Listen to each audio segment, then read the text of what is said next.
John St. Augustine has, I think this is our third show that we've done over the years. And, he's just amazing. JohnStAugustine.com. You can go to his website and read all about his story. It's fascinating. He wrote a best-selling book called Living an Uncommon Life. We did a show on that together. A fabulous story of his journey and spiritual awakening, his career as a radio show host. He's worked with some pretty amazing people. He was the senior producer of the Dr. Oz Show. He helped Oprah and Friends create the satellite radio network, and he's mentored a lot of people. Marianne Williamson is one of them. And he wrote the Power Talk radio show in 2006 that broadcast over 12,500 shows. And he was awarded the MAB Best Talk Show Host in 1999, 2000, and 2001. And in my opinion, still is worthy of it. So I asked John to come on and talk about love. Why? Because I think he's got an excellent perspective on it. He's an expert, and I can't wait to hear what he has to share with all of us. We're going to talk about staying grounded when we're in love. We're going to talk about what that means, how we can do it, and we're doing it over Halloween, and this is why, because, and this is a big secret, and I'm going to tell everybody, because Halloween, astrologically, is an amazing time. We have what's called a thinning of the veil. We have this amazing kind of astrological alignment with all of these amazing protons and plasmic events. And so when we're running around in costume, trick-or-treating, and having all these scary, gory, bloody movies playing, and we're all afraid and getting into this kind of weird, funky place, we should instead be outside under the stars looking up and thinking about love and thinking about what that means and emptying ourselves of what we've thought it meant and trying to find some kind of relationship with nature and starting to regrow that. It's an amazing time to be alive, guys. So hopefully John can help guide us through this crazy thing called love. Hi, John. No pressure on the big guy, huh? Are you kidding me? Well, I mean, come on. It's seriously, who else would be better to talk about this except you and John Denver? Well, that's true. I'm sitting here listening to you talk about my career and my life, and that's kind of the short version. I have a talk next week here in Chicago, and they asked me for my bio, and I have 3 bios. I have the documentary PBS version, which will take you 12 days to read. And then I have the medium version, which is kind of like the I don't even know if they make these the movie of the week. And then I have the condensed version, which is 22 minutes long. So they're all really something. And whenever I hear I get an introduction, so depending on where it's at, 2 things happen for me, Hillary. Well, number one is I kind of just am so disconnected from everything I've accomplished. My parents wouldn't believe it. I'm one of the least likely guys to quote succeed, not because they were bad or anything like that, but I came from a regular home on the northwest side of Chicago, and I didn't have any major serious influences that would have predicted what I would be doing in the world. And the second thing is, it sounds like an obituary because I'm not done yet, but it does sound like, oh my God, what else did he do? And what did he, so. But listen, I got to say a couple things too, because I remember before you were on radio, I remember getting a couple emails from you, I think when you were just starting, and asking for some advice. And what I find wonderful and interesting and important and powerful is that you carried on. I know, like with a lot of things, we have our different routes that we find to do our work in the world. But, the fact that you, too, these few years later, are sitting somewhere tonight, taking an hour out of your time on the planet and putting things out into the world that people all over the planet can hear it. A lot goes along with that. And I think when we talk about love, that's one place to start, because you love the calling in all the ways that you do it. You're an adventurer, you're an explorer, you're a metaphysical master. You have all these things. Some of the stuff you do on Facebook, I need like a slide ruler to figure it out. But do you know that I'm also a code master? Well, yes, you are. And, according, so I'm sorry I missed that. But, the bottom line is you love this. This is a love you have for what you've been called to do. And I think one of the things, as I was thinking about when you asked me, it's been a couple, 3 weeks since I knew we would do this tonight, and I started thinking about all the pieces of love and all the stuff goes along with it. One of the first ones was the love of yourself enough to love what your calling is. And I think until you love yourself enough, the calling really doesn't find you. And I have a lot of people email me, as thanks for mentioning the website, I write this blog called Notes from the North, and it's my way of getting my brain pan drained pretty much every other day or so. And I get email from people, the number one thing I hear is I don't know why I'm on the planet. I don't understand what I'm doing here. And I try to subscribe to them to say, well, you really got to stop looking outside at all the stuff that is not you. And you have to start taking out the splinters that have been shoved in us since we got here and sometimes before we got here. And pulling those splinters out leaves a hole. And what you fill that hole with determines, I believe, to a great deal how you live your life. And if you pull those splinters out and fill them with things that just keep the toxicity going, you're not going to get anywhere. But love, self-love, love for each other, love for being alive. I mean, just think about it. The odds of being born are like a bajillion to nothing. And we come to this planet and we think we're having a bad day. I find that fascinating. So I just thought it would be a good leap-off point. I'm so proud of the work that you do. I'm so proud of who you are. I've watched you evolve and grow over the years doing this radio thing. And every time someone like you stands up and your consciousness expands to the next level, it's like that old barrel of monkeys game I grew up with. I don't know if you did, but you pull one monkey out. Your objective is to keep hooking the monkeys to get them all out of the barrel. And I think that love is the thing that hooks other monkeys and gets them out of the barrel. I agree. We're having a little problem with your sound. I don't know what kind of phones you're on, but it's breaking up. So you need to be just the right amount of distance away from the speaker. I'm right here. I'm getting better. Oh, and I wanted to mention, now you have a Hillary Raimo bio, the version. You have the Hillary Raimo version of your bio, and please feel free to use it. Well, HR used to mean human resources, now it means Hillary Raimo. So. Well, I'm listening to your words, and my mind is going, oh, yeah. And, I do talk about love a lot. For those of you that are listening that follow me around on Facebook and stuff, I talk about it a lot. I bring it up all the time. I write about it on my Yin Factor blog. And, the minute I get upset or angry or sad or any other spectrum of the human experience, everybody goes, but wait, you always talk about love. It's like, okay, yeah, I do, but I'm still human and I still get angry and I still get sad. And, I think love is more of a foundation. Don't you think, John? You kind of have to have it as a bedrock. It's like a choice. You're either going to see life in a nice way or you're going to see it in a really crappy way. And then you're going to just have that day happen accordingly. And it doesn't mean you don't have any problems. It doesn't mean you don't get upset. It doesn't mean that you can't have access and free roam through the rest of the human spectrum of existence and all that means. Have you ever had that happen to you where you kind of feel like people don't accept any other emotion except love sometimes? Well, sure. When you, meaning me, one of my greatest challenges is to not use the word you so much, because for me, when I say you, I'm talking about me, and we do this. Humans do this, the collective you and the collective everybody. So for me to have done the work that I do and continue to write the books, apparently people think I never have a bad day. I write the books because when I have a bad day, I read my own stuff,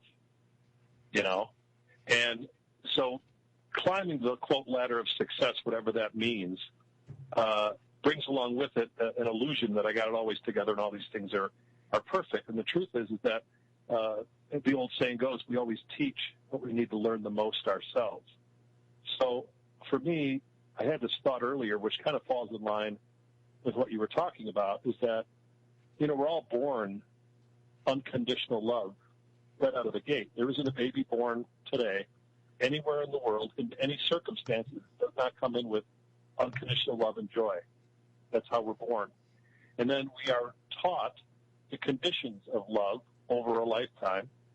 And then we wonder why life gets so difficult and relationships are difficult and our relationship with ourselves is difficult because we have all these conditions on it. And then when we have that awareness or awakening, however it comes about, could be a terrible thing that really shakes our life or something that happens gradually, once we have that awareness, we set about trying to undo what's been done and get back to unconditional love. So we live our lives a certain way, come in one way, and then we spend the rest of our lives trying to get back to where we started. So it wears people out. And I think that the many versions of who we think we are is part of the challenge. That's a good point. But how do we know love if we don't know what's not love? It's almost like we have to learn. I don't know. I know for me, I have to learn the opposite of love sometimes so that I know love when it comes into my life, and I can tell the difference between the two things, whether it's, and in the new age, and I call it the new age industry for a reason, because it is, I see a lot of people talking about this concept, but it becomes kind of like a shield, I guess, or some kind of, potato sack over your head, and you just don't kind of see the realities of what's happening when that happens. I mean, you're kind of in it, you're experiencing it, you're going through it, you're pausing your way through it, however you deal with it. And then when you come out of it, when I come out of it, it's kind of like, the rain clouds are clearing, and I see, I feel the warmth of the sun again, and okay, let me reflect and learn the lessons that I need to learn out of that experience. And I find gratitude helps with that experience, because if I hadn't had that experience, then I wouldn't be grateful for the lessons that I'm able to learn because of it. And I think when that happens, we move into a different relationship with love, and we start to realize that it's not just about the hearts on the Valentine's Day cards or the chocolates or, the I love yous after every conversation that you have with people. It's something else. It's almost like a cosmic quality that's built into the human species that we are absolutely in need of more. What do you think when you look around this world today and you look at the news headlines and you see all this stuff happening and you go, what the heck's going on? And then you talk about love and everybody goes, what? But everybody's dying everywhere. I mean, how do you suggest people look at that? I mean, what do you tell them when they come to you and say, John, what do I do? The world is falling apart. No relationship. I can't find love. What am I supposed to do? No pressure on the big guy, huh? Okay. I told you this was going to be a very high-pressure show. Yes. And so, yes, and I expect nothing less than that from you. So here's a couple things. Our lives right now are very much a matter of perspective. In my grandfather's time, he came over to this country with $19 in his pocket and made a life and all that kind of stuff. But he also had to live through World War II, and horrible things were going on then. There's always been things that have been going on, but we don't have the luxury of being there at that time. It's called history. So we tend to think history starts with the day we were born. And we start looking at our lives from that point forward, going, look at this experience I'm having. Oh, my God, isn't this horrible, or fill in the blank. But the truth is, ever since, our long-ago ancestors disagreed and threw stones at each other, we've been hurting each other. And that's the truth, and I like to dig into things and call them what they are. I read a story yesterday. We all saw these beheadings happen with these terrorists, and it's shocking and horrible and devastating. And the lower end of the gene pool hasn't gotten the memo that that's not what you do to other humans. But in New York yesterday, it happened to a woman by her son, and today it happened in Ohio, and it's been happening since somebody had a sword cuts off a human body part. So when we look at these things, we tend to run them through our own belief systems, whatever those may be. And if they line up with our belief system, because you have to have a lot of people agree to cut somebody's head off, or just one. So somewhere in there, the wiring gets to a point where this is an agreement that's made, this is how I'm going to act. Now, most of the world is not like that. Most of the world has crawled and pulled itself out of the muck and mire and says this is not a way to live. It's gotten smaller and smaller. We don't dump burning oil on people at the front of our house anymore. So on one hand, there are horrible, horrible, unbelievable atrocities happening every second of the day around the planet. And on the other hand, they always have. And so when people come to me and ask me a question like you just did, what do you do with this?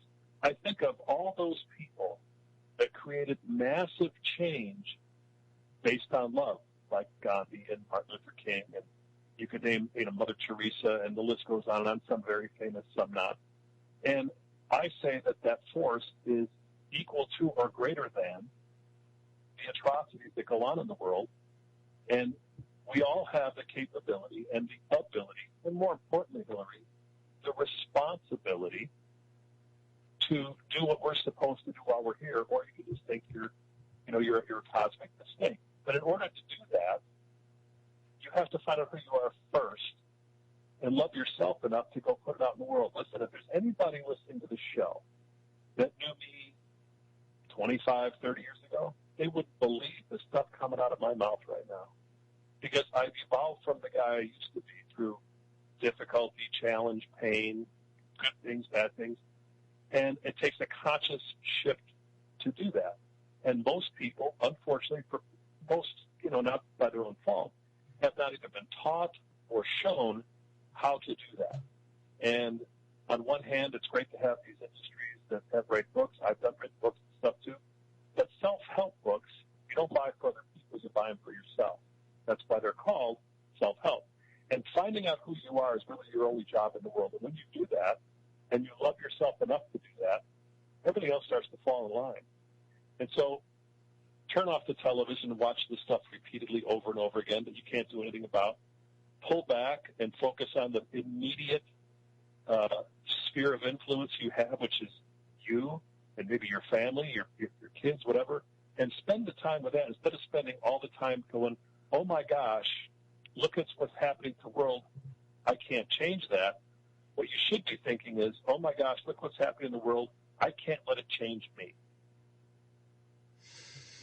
And yet it is changing you, because like my micro experience of, if I didn't know that duality, how would I be who I am today? Same thing goes with the collective on the macro scale. If we as humanity didn't know that aspect of humanity, would we know the other aspect of humanity? Well, would we know Gandhi if we didn't know Hitler? That kind of thing. Right. Well, I get you, but my point is, if it changes the inner core of love to one of apathy or hate, that's the change I'm talking about. We come in with this core of, I think, we call it love as a human. It's that vibration, and we have that, and it's like this golden nugget that's in us, and it slowly gets knocked out over a lifetime. And my point is that if you sit and watch all this stuff that's going on, and that light inside you goes out or gets cold or glosses over, then you become that. So I agree with you. You got to know one to have the other. There's no question. But if you look at it and go, oh, my gosh, it doesn't matter what I think, or it doesn't matter. Yes, it does. There are, 380,000 babies born every day, 158,000 some odd people die every day. There's this constant coming and going of a conveyor belt of possibility. And for me, I've always thought that we kind of come in on time and we leave on time, even though it may not look that way to us because we forget. But I keep that in the forefront of my mind because it keeps me moving. So I realize that, I have a shelf life. Somewhere in my DNA is coded in my expiration date. I don't know what it is. I know when I got here, but nobody knows when they're leaving. We all know when we got here, but we don't know when we're leaving. And when you look at the sphere that we get to live in, the Ethernet of what our experiences are, and either it brings us closer to the source from which we came or pulls us further away. And you need to see those dualities because each one of those is a choice. So like you said, without Hitler, a lot of things would have been different. Maybe they shouldn't have been, but it caused an influence in the world that changed the world. And sometimes, if not all the time, you need polar opposites for progress. So it'd be nice to wake up tomorrow, we all sing Kumbaya together and dance around the planet and do a Coca-Cola commercial. We'd like to teach the world to sing. But love in life is hard. And I'm not even talking about relationships between people, which is, something we get into. But the truth of the matter is, for me, this whole ball of wax, well, it's not even a ball of wax, but this blue ball we hang in space crawling around, we are as interconnected to every single thing on the planet as it is to us. And, without having the love and respect for even the ball that keeps us alive is a disconnect. So you start with that, and you start with all the ways we can find these disconnects. You have to find things to connect to. So those things do have a purpose. But if that purpose is missed and you become apathetic, you just sit around and wait till your shelf life expires. And I don't think that's why we're here. No, I agree. I was just redoing a little research recently about the brain and how it works. And one of the things I found fascinating was how PTSD works. We all know basically what that means. We have some kind of traumatic experience happen to us. We relive that. Our body's biochemistry relives that. We have all kinds of different physical, chemical responses inside the body that tells us, we have to be afraid. We're still in this situation, et cetera, et cetera. And it's gotten a lot of attention. Medical fields have definitely opened up to that. So if we can be so dramatically affected by our trauma, can't we then be traumatically the opposite of that, completely healed through our love memories? And if we start to, so what I did was I started to understand, or at least look through the science that I could relate to or resonate with, that talked about how this biochemistry effect happens when we start to feel love, literal love, like the in love feeling. We've all felt that at some point, in love with the person, a pet, a child, whatever. And as we experience that emotion, it goes through and sets a chain reaction domino effect through the body that creates this entire biochemical process through us. And so if we start, and I think what happens when we forget love or we don't add it in there is because, we have gone through whatever we've needed to go through for whatever reason. And our body just hasn't had the triggers. It hasn't had the on button pushed. It hasn't experienced that emotion going through the brain, through the body, through the biochemistry. And so like anything else in the body, like any muscle that doesn't get used, if you don't use the love chemistry, it doesn't turn on. So once we start to remember our love memories, and once we start to go back to, and because everybody spends so much time wasting, I believe, on arguing what love is. What is love? But what happens when you go into yourself and you start to remember, we start to remember that, memory of Christmas and 19 whatever, where we got our favorite gift whatever it is, it starts this fascinating process of biochemistry through the body that actually lights up neural networks in the brain that have been kind of dormant because we haven't gone there. And I said, that's really fascinating. So if we literally talk about love, being in a state of love, going into a situation in a state of love, or going into a business meeting in a state of love, or meeting somebody for dinner in a state of love, we actually have that kind of biochemistry going on, and it creates pheromones, and it creates kind of like a tree creates that chemical processes in the air around it to alert and communicate with other trees and other plant life around it. And I said, wow, that's like if everybody really understood the basics of how this works, literally, physically through the body, it kind of takes on a whole different tone of what love is. So if you're in love and you're walking through the grocery store, everybody goes, my God, John, you're glowing. You must be in love. Well, you are. You're in love, literally the state of. And instead of PTSD, instead of drawing up the traumatic memories, you're drawing up this, whatever you want to call it. And you're actually telling the biochemistry, the etheric chemistry of other people that interact with you as you walk by somebody in a grocery line or whatever, and you're in that state of love. That person's, we call it an energy field, but its actual biochemistry field can actually detect it. And it starts to go, oh, even if we're not consciously thinking of it. And I said, that's really an interesting concept. What do you think about that? Well, first of all, I think you're very smart. Number two. Thank you. Number two. Are you blushing? Good. Yes, I am. Yeah. Number two, I've never been told that I've been glowing in my whole life. So let's just set that right off to the side. And number three, talking about the blueprint, the mechanics, and the alignment of all this is critical. But I also learned that humans are the youngest species on the planet. And when you look at what it takes for people to change, for people to assimilate information, the last book that most people have read, especially men, is their high school yearbook, and 3/4 of that is pictures. You're asking people to do something that is near impossible. and here's what I'm agreeing with you, but I also want to take this another level deeper or broader or wider, that everyone has a DNA download. We don't just handle our own stuff. We have to handle the stuff that float downhill from everybody in front of us, who are more than likely, with painting kind of a broad stroke here, more than likely, Hillary, less conscious about life than we are. They lived shorter lives. They didn't have the kind of nutrition. They were separated. They didn't have the internet. So, we have all these people who are before us. I'm not saying they weren't some brilliant humans, because there were. But for the most part, if I look back at my family, I'm the first one that went out of college. I'm the first one that did this and the first one that did that. And so I can look at my evolutionary chain of the men, especially that came before me, and every one of them had large knuckle sores because they dragged their knuckles all the time. There was no other thought as to having a beer, going out and do whatever and get in a fight. So I had no reason to think different until life came along and offered me opportunities to think different, whether it was about love or relationships or a job or whatever, because my DNA was already programmed. So when we say, or you say, if we could just get everybody to realize this, that'd be freaking great.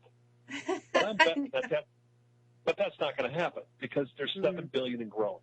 Mm-hmm. But I also know, as you do, that critical mass is important. And critical mass, for anybody that doesn't know what this means, it's really simply. Critical mass means that back in like 1988, you could, maybe 89, you couldn't go to a wedding in North America and everybody knew how to do the Macarena and never took a lesson. And the Macarena started in Brazil, and pretty soon it got on TV, and everybody learned it, and they'd play the song, and we'd all do the lemmings, line up, and do the Macarena. Democrat, Republican, independent, black, white, yellow, red, men, women, children. Everybody knew how to do the Macarena. And they didn't argue about how to do the Macarena. They just did it. Pretty soon critical mass came, and if you say now, 20 years later, Macarena, hey, Macarena, on the street, you'll see somebody start doing all moves. That's true. Right? True, right. Yeah. So repetition and things like that, we're pretty shallow creatures unless we aren't. Meaning, I have this thought that's been with me for a very long time, that all this stuff that happens, especially with love around it, connected to love, are opportunities in disguise to find out who you are through other people in our lives, and that these things are in disguise because we wouldn't know what to do with them if they weren't. So we got to disguise it in the Macarena. You got to hide the vitamin in the liver sausage. We have all these distractions. We have all these ways of connecting to each other.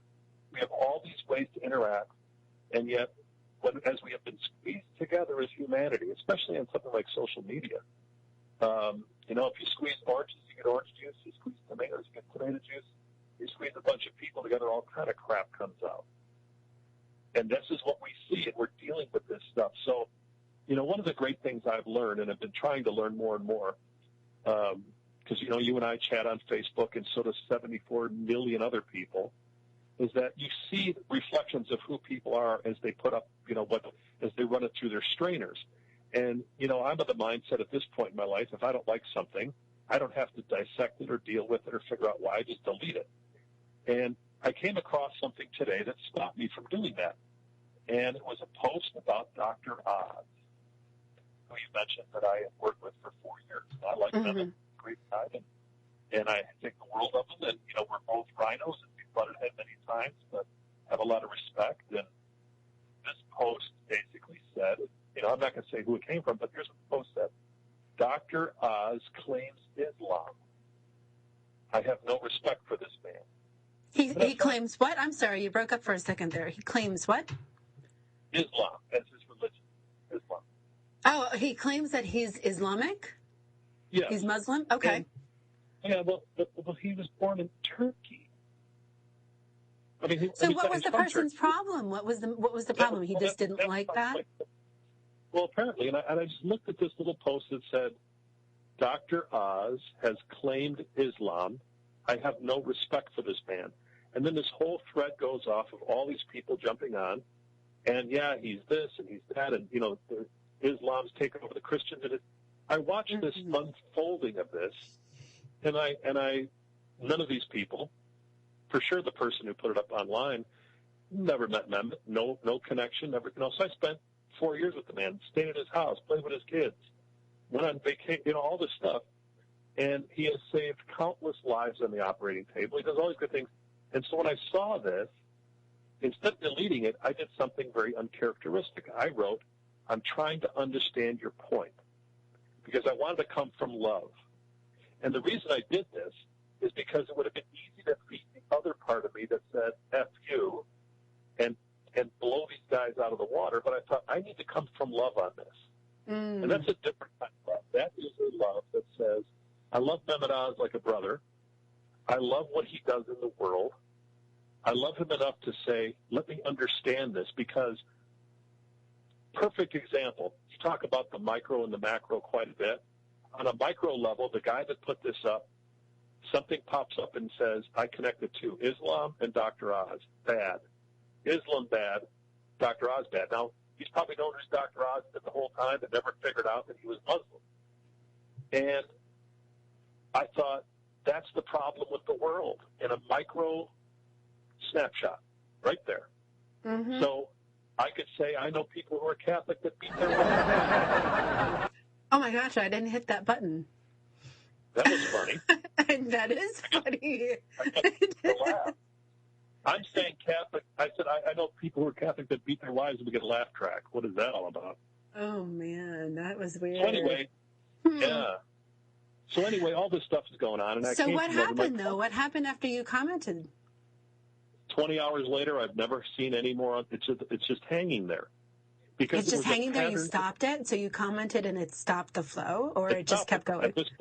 No, it stopped it. And all I said was, Mark, I'm trying to understand your point. You'll never know who Mark's last name is, but Mark, I'm trying to understand your point. I've known this guy on and off for 25 years, and I could see where this would come from in him, but I've also seen the same guy post Wayne Dyer quotes. We all must love and honor each other. I'm thinking, this is the problem with the world in each of us. Wow, that's exactly amazing. What it is. That's amazing. So, it's amazing because it's so out there, saturated, that, if you have a conversation with anybody, a stranger on the street, my kids will come home from high school and, their friends are all talking about Ebola and terrorism. And, just there's a lot of fear running through people because, and, for whatever reason, and the judgments that they make based on the affiliations that we have, or I know a lot of Muslim people. I have a lot of Muslim friends, and they're great people. It's not Islam. We're going into the whole Jewish German kind of conflict, where everybody's just bad because you are this, period, right. And that's silly. Which when I hear that, says we haven't evolved, we haven't learned the lesson. And lessons in life, whether they're on the micro or the macro, using your words, which are great, they're repeated until we learn them, whether it's one-on-one with a spouse or a significant other, or if it's as a community or as a nation or as a world. These things keep repeating themselves. We're the ones that create it based on what we believe, and we keep recreating it over and over again. And, that's that old, I wish I could remember the exact line out of Cold Mountain, which was a great movie.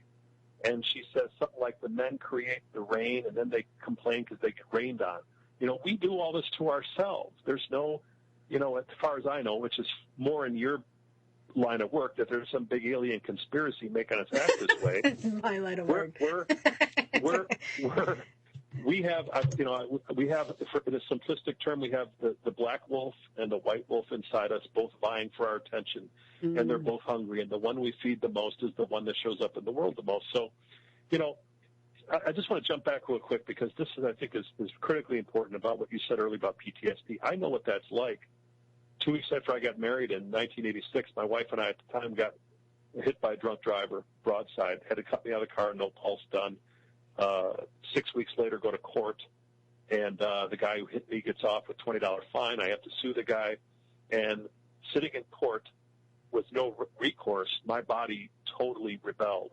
And that night, I had to be taken out in handcuffs from my home because I was having these panic attacks. I've never had anything like this in my life. And the long and short of it was, this went on. I ended up in for like 3 or 4 days, in a place where they have rubber on the walls, and they figured out real quick this wasn't permanent. But my nervous system, just like a computer, had overloaded, and it didn't know what to do with it. So, the traditional treatment would have been and was, let's talk about all these things that are going on and how do you feel, and then we'll give you some medication. And after about 6 weeks of this, I thought, this ain't going to cut it for Johnny. And I started to learn about the mind-body connection. And I started to learn that the mind is not only a receiver, but a broadcaster. And its immediate imprint, or its immediate place to broadcast, is the body. Before it ever gets outside of us, it can affect what's going on, obviously, in this machine. And I'll never forget the night that it all shifted. I was working third shift as a hotel security guy. I had lost my job, and things were changing, all this kind of stuff. And I sat there, and I started to realize that I could mentally, when I get this feeling of anxiety come on me, which was overwhelming. I felt like, like the Incredible Hulk, basically. I would turn into this raging beast with all this unresolved stuff coming up, not just from the accident, but every splinter that had ever been shoved in me since the day I got here were all being brought to the top, and you don't know what to do with them, and it's tough. So anyway, I started to be able to take a metal bar in my mind and see it bend, and I bent it into all kind of twisting pretzel-like circles until the feeling left, and I was able to bend it back and forth and literally began to control and undo my own PTSD. And here's what I've learned about that the human mind does not know what reality is. There's no concept. When we look outside, everything's upside down. It's what happens behind our lenses that transcribes it right side up to the brain. So we actually see the world upside down, and when it comes through our system, it flips the other way around. So it's amazing technology, but it doesn't know what reality is. And so it becomes very subjective. And a simple way to prove that is tomorrow's Halloween, and people have been watching creepy movies all week. I can't sit and watch Night of the Living Dead. It scares the crap out of me, right? So I'm 55 years old, but when I watch it, I'm 12, and my hands start to sweat. Someday I think you should videotape that and put it on YouTube. I bet you would have 1 million hits. What's that? But just you watching a scary movie looking like a 12-year-old kid. Well, yeah. I'm being serious. Okay, so. Yeah, serious. Well, but here's the thing, Don. It's like you had this experience and you pulled yourself out of it. What did people think of you as you were going through it? What was your experience and interaction with others around you closely, if you don't mind me asking? Yeah, depends on who you ask. My wife at the time thought this was really difficult. I slept on the floor for a year with the lights on. Every night we would pull the top mattress off the bed and put it in the living room, and I turn on Back to the Future, and I had to watch it every night for a year to fall asleep. I needed something.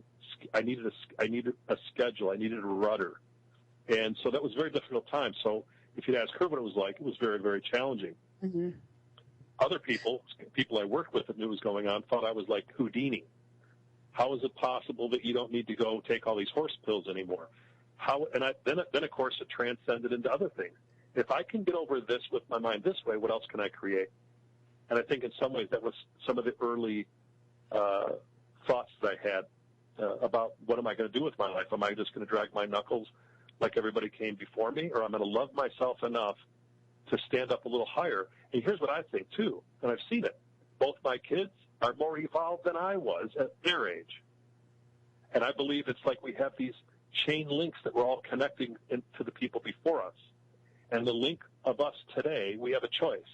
Either you break the chain or you add a link. And if you break the chain and create new evolutionary pieces, those kids can pick up on that. My kids will never know what it was like to grow up like I did unless I keep creating that. And I did. So now they evolve, and then they evolve. So, I mean, we're on this evolutionary arc. And the key thing is love of yourself, and, of course, the love of the people around it, which is always very challenging, difficult, and wonderful. So that made me think. I'm thinking. I don't get a chance to do very often. I do. And you make me giggle a lot on my show. I Okay. listen back to our archives. I always laugh. You know, when you had that accident and you went through that for the whole year, was that before your career really took off into superstar status, or was it during the beginnings of that? That was 10 years before. 10 years before. So you went through this and your mind learned something, and you said something that I caught, and it was, I learned how to do that. I'm paraphrasing here. You learned how to do that, and you challenged yourself to see what else you could do based on that kind of creational energy. So you had a really powerful moment there. Yeah, going back to it, how many people are in, I don't call them accidents anymore. I call them incidents, because there's a difference. An accident is something that's not supposed to happen. It's gotten to the point in my life that I see all these things on the landscape of my experience that they're all supposed to be happening, so I can understand what the heck I'm doing here. And so they become incidents, and you're exactly right. That's a perspective shift. This goes back to what you said 20 minutes ago. If everybody could understand, we could change things. Well, everybody doesn't understand. I know brilliant people I went to high school with. They're on the same bar stool they were when I left 30 years ago. And they're going to stay there because there's no reason for them to get off, no matter how painful it is. We are creatures of habit. They're not all good. But for me, all the elements of my life, the influences, I started to see them differently. And when you look at things in a different way, they begin to take on a different hue, a different tone, a different tenor. The experience changes. And you can go along with them. And so I find that all very, very fascinating, And so a lot of people are, in a car accident, and they think nothing more of it. Well, I was lucky to be alive. And you go, let me really break that down. I'm lucky to be alive. What are you going to do with that? And the factor of love in all this, there's a forgiveness thing in here, because we are human. We have human and being. We're both. We're sometimes too much human, not enough being. But the forgiveness factor, which is just really a release of energy, it took me 8 years to see the guy that hit me as a godsend. 8 years to see that. And I just saw it in 8 seconds. I saw it in 8 seconds because your story and how you have translated your experience inside of you and shared it with all of us. It's I don't know. I just see a really clear way that you pulled yourself out of that biochemical type physical thing I was talking about earlier and retrained your brain based on a different routine that got you out of it. Right. There's a principle in kinesiology, which I'm sure you know what that is, but for those that don't, it's really the study of human movement. And kinesiology has a principle, SAID, specific adaptation to imposed demands.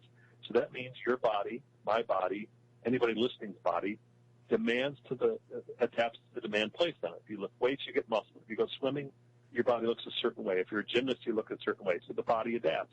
You sit on the couch all day and do nothing and eat, Oreos, it'll adapt to that.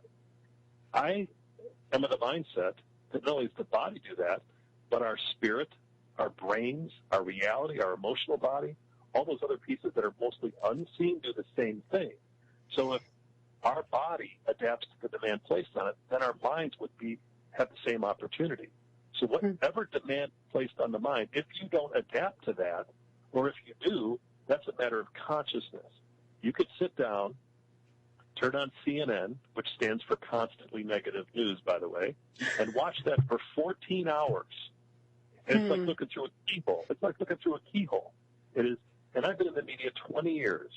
I've produced it, I've directed it, I've hosted it, I've created it, and I'm saying that all that you see on something like that is produced reality. But looking through the keyhole, our brain adapts to it, our mind adapts and says, this is what's real in the world. This is the truth. No, it's produced reality. And so you have to have a conscious shift and break away from that stuff. And then people will say things like, well, how do I know what's going on in the world if I don't watch TV? That tells me there's not a whole lot going on in your life. And so if you have enough love to turn that stuff off and find what's going on in your life, you'd be amazed to see what you find in the world, truly. So forgiveness, you mentioned forgiveness. We had a person submit a question in our chat room, and John says, you are talking about love. What about forgiveness? So forgiveness is a form of love once you get to that stage, right? You have to get to that. And, I really want to stress that, because I've been through some stuff recently, and you're aware of some of it. And it's one of those things where you have to really be honest with yourself and just let yourself go through it until you can get to that point. Nobody can tell you have to do it now, or you should do it, or you should be over that by now. You really just have to get to the point where you are okay with the forgiveness.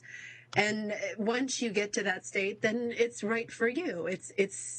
What do you tell people when, that happens, that situation? Well, you should be over it by now. You should forgive, but the anger is still there. The hurt is still there. I mean, you're pretty clear about your story when you talk about how you've gone through things and your challenges and how you have come out with them. And that's what makes, I think, your work so powerful, is because people can relate to the reality of the humanity of it. You mix it into a way. It's not all Pollyanna-ish type stuff where, you're floating on a lotus in a mud field and you're not facing floating on a lotus? Yeah, floating on a lotus. The lotus grows out of mud. And I always say, sometimes there's people floating around on their lotus pads and they don't see some of the stuff that's behind them because they're kind of out of touch with the reality of what's really going on inside of themselves. And so when I get mad, people, oh my God, Hillary's mad. But if I don't express that, then I'm not being authentic to who I am in the moment. And I am very good with my anger. It's direct, it's to the point, it's factual, it's not nice sometimes, but it's still real. So if I didn't own that, then wouldn't that be disloyal to myself? Well, sure. And I don't know where this whole, maybe it was 1976 and too many people watched Love Story, but that's a great notion. But, as I said before, the human mind doesn't know what reality is, and it's pretty selective. So going back to this concept of forgiveness, all the emotions we have are really, they're responses and reactions more pointedly. And in life, you can do one of two things. You can react, which is usually a knee-jerk reaction, or you can respond, which is something usually takes a little bit longer when you think things through. But when you've been through a situation or something, I've mentioned many times to you, I think over the years that we've talked on and off the air about splinters, and I've been shown in my meditations and things that we all have them. They're just a metaphor, but you could be, the way you see the world, the way we all see the world, figured out by really smart people with more PhDs and, degrees than a thermometer. They say by the time we're 10 at the very latest, as early as 8, how we see the world's already set. And so our emotional view of the world is set at 8, and so when you're 47 and you're still an 8-year-old inside, they don't mesh because they don't line up. And so anything that's happened in our life that caused us pain, it could be the slightest word that we don't even remember, or some huge traumatic event like your parents got divorced or, your dog got run over. These all cause damages or splinters to go into us, and they go in deep. And then they stay there.